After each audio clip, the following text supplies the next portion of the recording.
What's up, everyone? Welcome to episode 25 of the African Tech Roundup for the week ending 5 October 2015. It's Monday, and like we always do every week, we round up the week's most important technology, digital, and innovation news from across Africa. My name is Tefo Mohapi, and usually I co-host the show with Andile Masuku, but alas, he's on a break this week. But I'm not rolling solo. I have a special guest who's visiting us, Vijay Vijendranath. Sup, Vijay? Sup, man? Yeah, it's all good. Tell our listeners a little bit more about yourself and what you do. Okay, just letting you know, guys, I'm not unemployed. I'm actually a special guest here because I was asked by Tefo to, just to come in and fill up Andile. But apparently I'm filling up huge shoes because he's really the expert. So sorry if I disappoint. But yeah, I'm Vijay. I'm an engineer by trade, but I also do startups. I'm a photographer. I'm a dad of 2 kids. So there you go. I've got my hands full already. And how's the newborn doing? The diaper changes are great. It's very different when it's a boy compared to a girl because they spray and you don't know where it goes. So we can officially say you're a co-founder of 2 babies. I'm definitely a co-founder, baby. This is a kind of startup where no seed funding will ever help. I agree. Thank you for joining us today. If you're listening to us for the first time, you have quite some catching up to do as we're already in the 5th month of the podcast. But do not despair. Head straight to africantechroundup.com to catch up on all the previous episodes and to sign up to our weekly newsletter so that you don't miss a single episode. You can also follow us on Twitter. Our handle is @African Roundup. We are also on Facebook at facebook.com African Tech Roundup. Give us a shout and let us know what's up. We'd love to hear from you. In this week's discussion a little later on, we talk about what is possibly the largest cyber crime in the history of cars, involving Volkswagen and its many automobile brands, the likes of Audi, Skoda and Seat. Let's get to this week's news. First up is our famous, probably most talked about topic, Facebook.com's internet.org. It's getting a name change. According to reports, Facebook is set to rename its internet.org app and it's going to call it Free Basics. Internet.org, for those who are not familiar, is a service by Facebook which allows mainly people in developing countries to get free access to the internet. But there's a catch to it. You only get certain services like, obviously, Facebook and access in some countries to maternity info, etc. But it's very limited.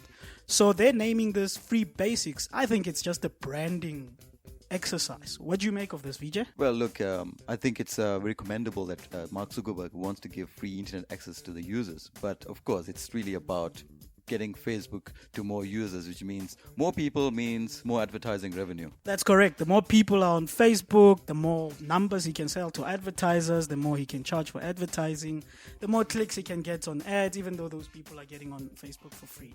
But it's all good. It's commendable. We still don't have malaria pills, but we've got free internet. Topic for another day. In similar news, Google has announced an initiative in Ghana, which they call Project Link. This initiative is a little bit similar to what they do in the United States with a project called Google Fiber, but in this case, it's a fiber network that they're implementing in Ghana, but not selling directly to consumers. They are working with telcos and enterprises in Ghana to provide fiber broadband in the country. What do you make of this, Vijay? Well, firstly, thanks Google for getting South Africa, but awesome news for Ghana, that's for sure. I mean, this is broadband access all over the country that Africa really needs, and hopefully, done correctly, it's going to do well in the country. It's a good point you make that they forgot South Africa. I think in a few episodes back, when Google launched the Android One phone in West Africa and East Africa, we noted quite importantly that it was not even being announced in Southern Africa, and they weren't even telling us of dates of when it's going to come down. And up to today, Monday, it still hasn't come down to South Africa. So it's quite interesting to note that all these initiatives are going all over the continent, especially by Google, and are not coming down to South Africa. But even more interesting is the worrying fact that people like Facebook and Google are the ones implementing infrastructure for free internet access across the continent, and local African telcos are not playing rather strongly in this field, except for one project that we know of, Project Isizwe. Yeah, no, I'm not sure whether it's really short-sightedness of our own companies that aren't doing it, but perhaps these companies are just so large that they can afford to do it, while the local companies are just stumbled upon the existing business. They just can't, expand and do something free like this. Very good point you make. I think in an interview that Andile, my usual co-host, did with MTN South Africa CEO Mteto Nyati, Mteto spoke about, he asked him the very same question about free internet. Mteto spoke about it not being something that they'd be looking at because they want to make money off giving internet access. So yeah, it doesn't seem like African telcos are going to be playing in this space for a very long time. So it leaves people like Project Isizwe, Google and Facebook to really go crazy at it. But I'm more interested to find out how Google in this specific project with Project Link are going to make money. Interesting you mentioned that. Now, the reason why they may be doing this free is their revenue stream is based on advertising, while the revenue, for example, at MTN is from actual usage basis. So they don't earn from advertising, and that's the difference, and why one can do it free and the other cannot. That makes sense, I guess. But that means their business model is being disrupted in the process, no? Oh yeah, definitely.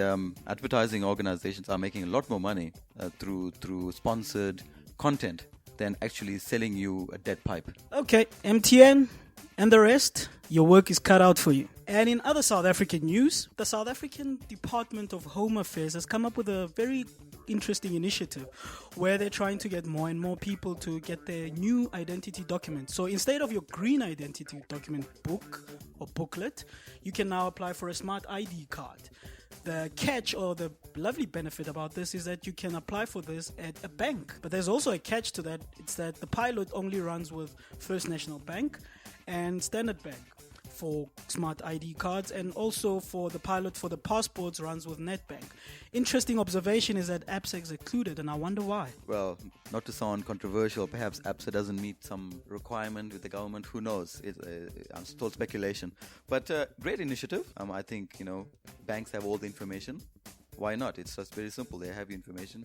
You just fill it in, print it out for you, done. Yeah, this reminds me of a conversation we had earlier in the year with somebody at a national bank in South Africa who was talking about how banks have, as you say, all the information about a person, from their home address, their telephone numbers, etc., including how much money you make, obviously.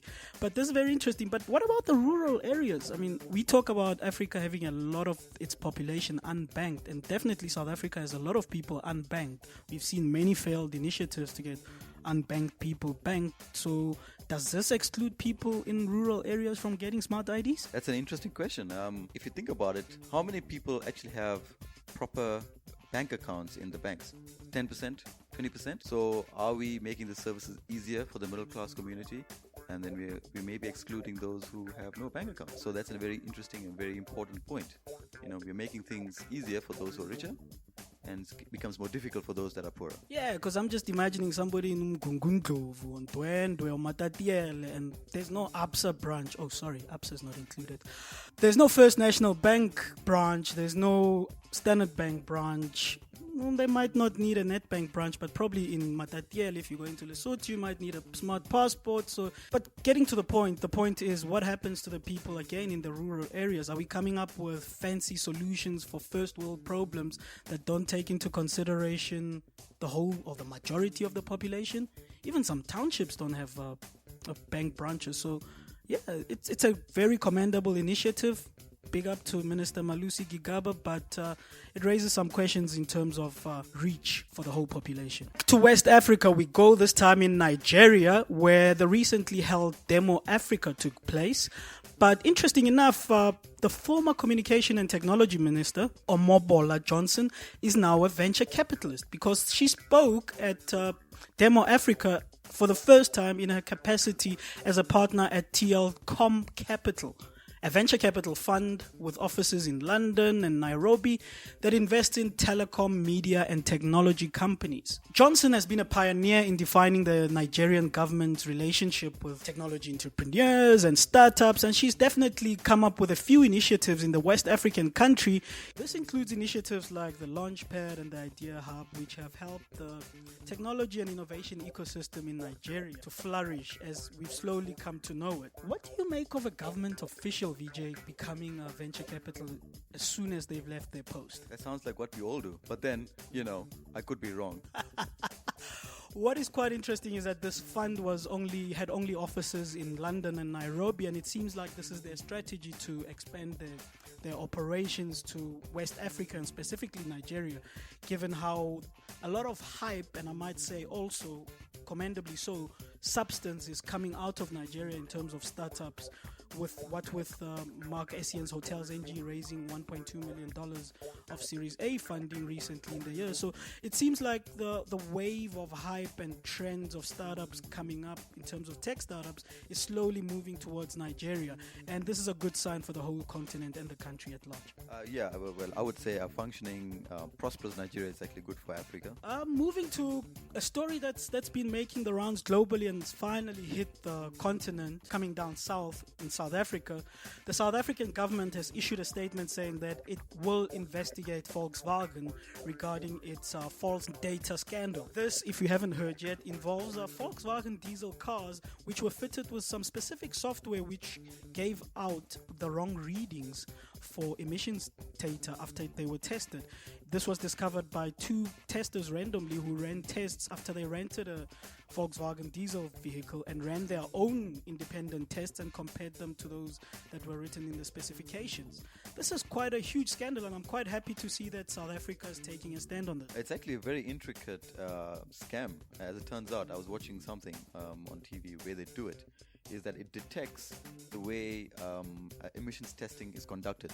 So it looks at the angle of the steering wheel, the gear position, the movement of your car, because remember, emission test means your car doesn't move, but the wheel does. It detects that, it knows it's doing some sort of test, and then it does the actual kicks in that scam. Wow, this is quite intricate. The Departments of Environmental Affairs and Transport, as well as National Regulator of Compulsory Specifications, have said that they need to determine whether local Volkswagen cars, local as in South African, have been affected by the rigging that has affected US vehicle emissions tests.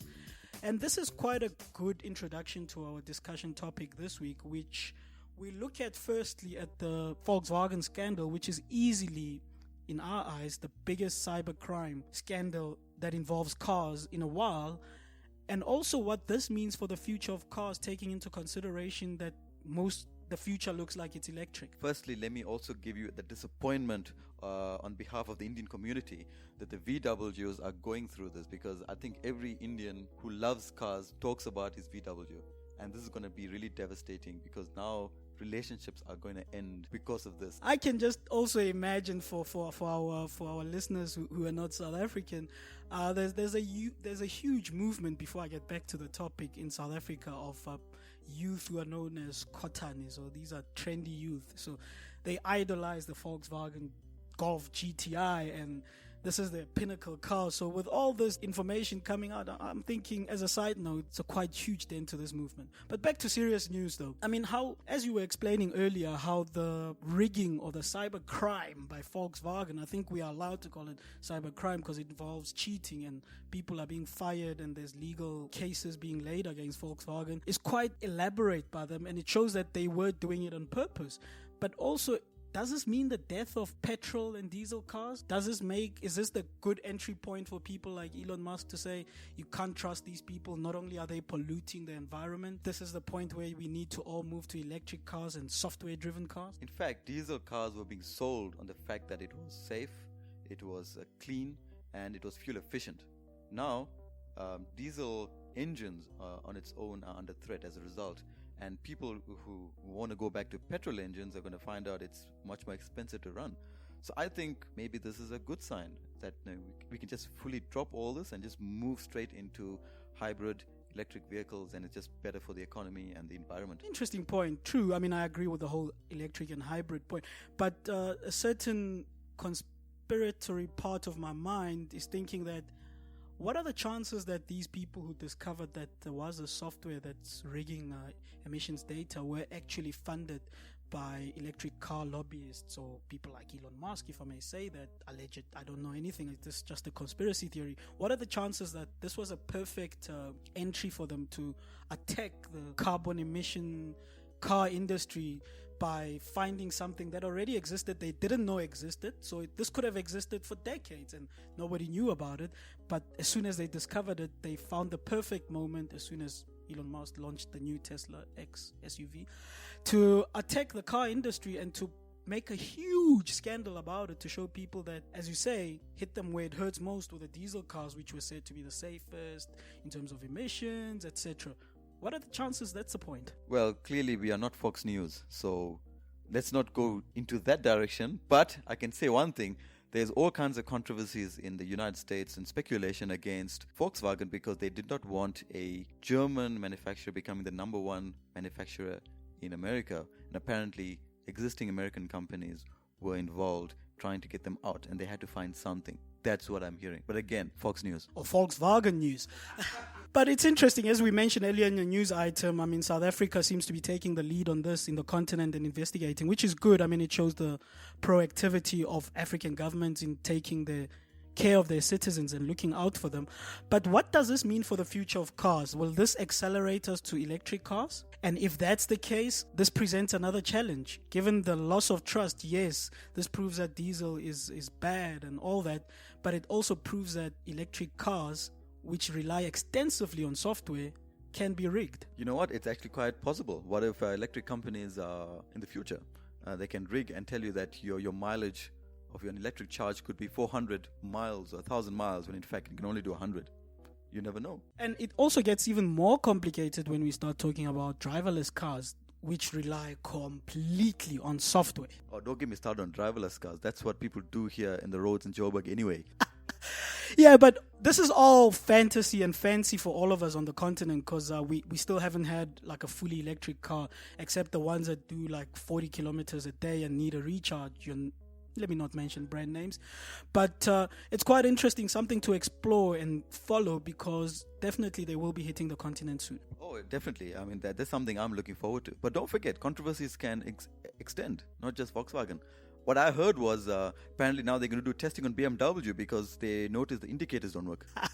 I think that's just your personal opinion. But getting back to the topic, in terms of driverless cars before we close up, is and electric cars going forward, the interesting thing is that once a car becomes electric, you no more differentiating on the engine or the combustion engine in terms of selling different models. Like we've seen with Tesla, it becomes a software upgrade.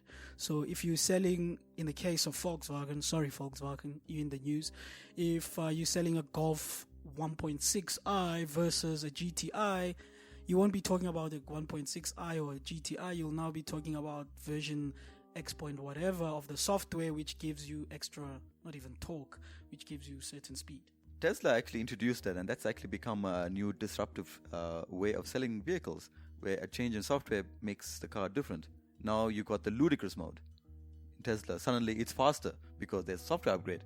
I think it's amazing. I think from that perspective it's a good thing, but hopefully it can be managed. I have my doubts about it being managed. I mean, we've seen this with Apple supposed to be locked down and you can't do anything with it. It comes as it is, but we've seen jailbroken iPhones and iDevices. So I'm imagining very soon somebody in the US will find who has a Tesla Model S will enable ludicrous mode without buying the ludicrous mode Tesla. Is that possible? Oh yes, I mean if Tesla is going to sell upgrades based on just software updates, then of course someone will just hack it in and becomes free. But just to close off, how far are we from all this? Is all fancy and lovely, as I said earlier, for us on the continent in South Africa and Kenya and Nigeria, but how far off are we from seeing these electric cars happening? What is the hindrance? What's stopping it from seeing the proliferation of electric cars? I assume you mean in Africa in general. Well, definitely infrastructure. It's going to take a long time for electric vehicles because the amount of infrastructure required in Africa is just going to be so big that it's going to be gradual. So we're going to see hybrid at one stage, and then we're going to see maybe bigger electric engines with smaller petrol engines as backup, and eventually we can get into pure electric vehicles. But we are talking perhaps a decade or more. Very interesting and worrying and exciting. Yeah, mixed emotions about all this. We'd love to hear from you, our listeners. Tell us, what do you think? How will this affect the VW brand? How will this affect cars in general that run on fuel? Should we be looking forward to or making plans on the continent for electric cars, maybe having more charging stations? Is this even a possibility? Or will things like Uber take over, where people don't need to buy cars and they just use services like Uber? We'd love to hear from you. Give us a shout on Facebook at facebook.com Facebook.com/African Tech Roundup, or hit us up on Twitter using the handle @African Roundup, or using the hashtag #ATRU. Or you can also email us at hello@africantechroundup.com. Otherwise, it's a very warm, or should I rather say chilly hot, thank you to VJ, our guest today, for taking time out to be with us. And we hope you have a smoking week. From me, Tefo Mohapi, and VJ, and he meant smoking not from the emissions, but in general. Cheers, guys.